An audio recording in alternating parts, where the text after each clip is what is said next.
Blessing of piece, অর্থাৎ কি শান্তির আশীর্বাদ আমাদের জীবনে দেখতে পাবো। সেটা কোথায় লেখা আছে? যিশায়া তার 26 অধ্যায় কি বলছে? যাহার মন তোমাকে সুস্থির, তুমি তাহাকে শান্তিতে শান্তিতেই রাখিবে। হালেলুয়া। একবার লিখছে শান্তিতে, তারপর বলছে শান্তিতেই, মানে একদম নিশ্চিত। হালেলুয়া। কখন আমরা শান্তিতে থাকবো? যখন তার প্রতি আমার মন সুস্থির। হালেলুয়া। যদি আমরা ঈশ্বরের সুস্থির থাকি, তাহলে আমাদেরকে তিনি কি করবে?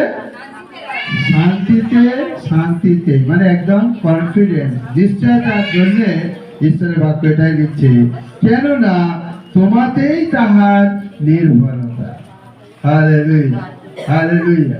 দেখবে কোন বাবার মেয়ে যদি গরিব থাকে না, সেই বাবার মন সবসময় কাঁদে। গরিব হলেও বাবা যদি বা গরিব হয়, সবসময় মেয়েকে দিয়ে খুশি করার চেষ্টা করে। কেউ হয়তো বলছে তোমার তো গরিব, তোমার আবার মেয়েকে দেওয়ার কি দরকার? না, মেয়েটা তো অনেক কষ্টে আছে, ওর তো আর কেউ নেই, আমার প্রতি খুব ভরসা করে, হ্যাঁ কি না? মেয়ে আমার মুখ চেয়ে আছে, হ্যাঁ কি না? তাহলে জগতের মা বাবা যদি এইরকম করে, তাহলে ঈশ্বর তিনি আমাদের জীবনে কি না করবে?